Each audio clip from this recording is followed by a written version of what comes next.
উঠতি বয়সে মাস্টারবেশন করেননি এরকম ঘটনা আসলে খুবই কম, বলা চলে যে এরকম ঘটনা পাওয়াই যায় না। তো অনেকে এই মাস্টারবেশন করতে করতে এমন একটা অবস্থা, এমন একটা পজিশনে চলে যায় যে পরবর্তীতে দেখা যায় তার প্যানিকের কন্ডিশন অত্যন্ত ভয়াবহ। আবার দেখা যায় যে প্রস্রাবে জ্বালা পোড়া, আবার ঘন ঘন প্রস্রাব, প্যানিসের সাইজ ছোট, দুর্বল, বাঁকা, এক সাইডে ঢিলে পড়ে থাকে। আবার দেখা যায় যে আগা মোটা, গোড়া চিকন, এই ধরনের সমস্যা। আবার দেখা যায় অল্প উত্তেজনাতে একদম বীর্যপাত হয়ে যায়, এরকম সমস্যা, এবং দীর্ঘ সময় ফিজিক্যাল রিলেশন করতে পারে না। তো এই যে সমস্যাটি রয়েছে অতিরিক্ত মাস্টারবেশনের কারণে, এই সমস্যাটা সমাধান করার জন্য হোমিওপ্যাথি এবং আয়ুর্বেদিকে অনেকগুলো ওষুধ রয়েছে, যে ওষুধগুলো আপনাকে স্থায়ীভাবে সমাধান করতে পারে। তবে একটা বিষয় সুস্পষ্ট, যে আপনি যদি এই সমস্যাটার জন্য ব্যবস্থা না নেন এবং আপনি যদি আশা করেন যে এমনি এমনি এটা রিকভারি করবে, তাহলে আপনি ভুলের মধ্যে আছেন। কারণ এটা একেবারে আস্তে আস্তে রিকভারি হয় না, কারণ এর ইতিমধ্যে শরীরের বিভিন্ন ধরনের ক্ষয়, ঘাটতি এবং শরীর দুর্বলতা সহ এবং যে আপনার ধ্বজভঙ্গ, মেহ, অনেকগুলো সমস্যা আপনার তৈরি করবে। রোগটা বেশি পুরাতন হয়ে গেলে আরো বেশি জটিলতা তৈরি করবে। তো আজকের এই ভিডিওতে আমি তিনটি ওষুধের ব্যাপারে কথা বলবো, যে তিনটি ঔষধ আপনার এই অতিরিক্ত মাস্টারবেশন বা হস্তমৈথুনের কারণে যে ক্ষয়গুলো হয়, যে ক্ষয়, যে ঘাটতিটা হয়, যে সমস্যাটা তৈরি হয়, এই সমস্যাটা আপনার স্থায়ীভাবে সমাধান করতে সক্ষম এবং খুবই ভালোভাবে আপনার এখান থেকে রিকভারি করতে পারবে। তবে অবশ্যই ওষুধগুলো আপনাকে প্রাথমিক অবস্থায় সেবন করতে হবে, কারণ আপনার রোগটা যদি নতুন অবস্থায় থাকে তাহলে ওষুধগুলো খুব ভালো কার্যকর। যদি পুরাতন হয় সেক্ষেত্রে আপনাকে কি করতে হবে, সেক্ষেত্রে সেটা ভিডিও লাস্টে বলে দিচ্ছি। তো বিষয়টা হলো যে আপনি এই অতিরিক্ত মাস্টারবেশনের ফলে যদি দেখা যায় যে আপনার ঘন ঘন প্রস্রাব, প্রস্রাবে জ্বালা পোড়া, উদ্দীপনা একেবারেই নাই, ঠান্ডা, দুর্বল, একদমই অকেজো একটা অবস্থার মধ্যে চলে গেছে, এরকম লক্ষণ যদি থাকে তাহলে অ্যাগনেস কাস্ট একটা গুরুত্বপূর্ণ ঔষধ।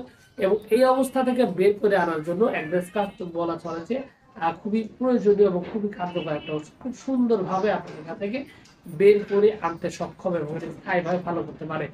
এর সাথে আরো একটা ওষুধ রয়েছে, যেটা অতিরিক্ত মাস্টারবেশনের ফলে শরীর দিন দিন এতটাই দুর্বল হয়ে গেছে যে হাত পা শরীর, কোমর, বিশেষ করে কোমরে ব্যথা হয়ে গেছে, শরীরে প্রচুর দুর্বল হয়ে গেছে, ক্যালসিয়ামের ঘাটতি এবং সেক্সুয়ালি সমস্যা তো আছেই।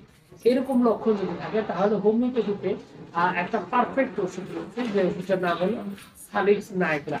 সালিক্স নায়গ্রা ওষুধটি মূলত ব্যবহৃত হয় এই সমস্যার জন্য, যারা মূলত দেখা যায় যে এই অতিরিক্ত মাস্টারবেশনের ফলে শরীর দুর্বল হয়ে গেছে এবং দেখা যায় ব্যথা করে ফেলে খুব খারাপ একটা অবস্থার মধ্যে চলে গেছে, তাদেরকে এটা স্বাভাবিক করার জন্য ভালো রকমের একটা সহায়তা করে এই সালিক্স নায়গ্রা।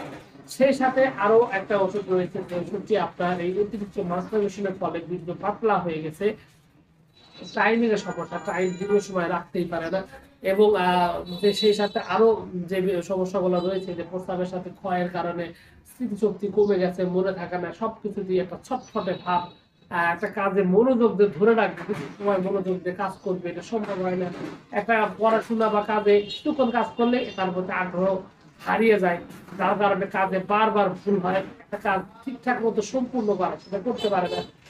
এরকম লক্ষণ যদি থাকে সেক্ষেত্রে হোমিওপ্যাথিতে একটা পারফেক্টলি একটা ওষুধ রয়েছে, আর সেই ওষুধটির নাম হলো ড্যামিয়ানা। ড্যামিয়ানা নামক এই ওষুধটি কিন্তু আসলে এই ধরনের সমস্যার সমাধান করার জন্য ভালো রকমের সুনাম রয়েছে এবং খুব সুন্দরভাবে কিন্তু আপনি এখান থেকে সক্ষম। তবে এখানে একটা বিষয় আপনাকে আমি সুস্পষ্টভাবে বলে দিই, এখানে যে তিনটি ওষুধের কথা বললাম, তিনটি ওষুধই অবশ্যই কাজ করে এবং পার্শ্বপ্রতিক্রিয়ামুক্ত।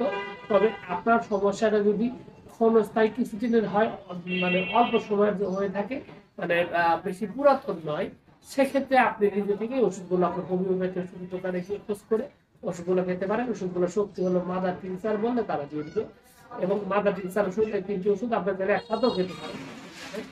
তবে এখানে একটা বিষয় রয়েছে, যে আপনাকে অবশ্যই যদি পুরাতন হয়, জটিল হয়, সেক্ষেত্রে আপনার রোগের লক্ষণ, আপনার শরীর, আপনার বয়স সবকিছু নির্ধারণ করে পর্যাপ্ত এবং সঠিক মাত্রায় আপনাকে ওষুধ প্রয়োগ করতে হবে।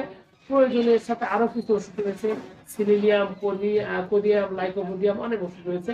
এই ওষুধগুলো কিন্তু আপনার প্রয়োজন হলেও হতে পারে, সেটা আপনার শরীরের উপর, স্বাস্থ্যের উপর নির্ভর করবে। তো বিষয়টা হলো যে এক্ষেত্রে আপনি কি করবেন, একজন অভিজ্ঞ হোমিওপ্যাথি ডাক্তারের সাথে কথা বলে তারপর সঠিক ওষুধ, তারপর আপনি সঠিক ওষুধটি যাচাই করে তারপর আপনি ওষুধটি সেবন করলে আপনি এখান থেকে স্থায়ীভাবে দ্রুত মুক্তি পাবেন। তো সবকিছু মিলে এইটুকু ছিল আজকের ভিডিও। আশা করছি পুরো তথ্যগুলো আপনার কাছে অনেক অনেক বেশি ভালো লেগেছে। আর যদি লেগে থাকে অবশ্যই ভিডিওতে একটি লাইক দিয়ে রাখছেন। প্রথমবার এসে থাকলে অবশ্যই চ্যানেল সাবস্ক্রাইব করবেন। কোনো প্রশ্ন, কোনো মতামত, কোনো অভিযোগ যদি থাকে তাহলে অবশ্যই কমেন্টস করে জানাতে পারেন। আর দেশের যে কোনো স্থান থেকে চিকিৎসা নিতে হলে যে নাম্বারটা রয়েছে নাম্বারটি আপনি যোগাযোগ করে দেশের যে কোনো স্থান থেকে সরাসরি চিকিৎসাকে সুস্থ হতে পারেন। তো ভিউয়ার্স, আপনাদের সকলকে অনেক অনেক ধন্যবাদ। আসসালামু আলাইকুম।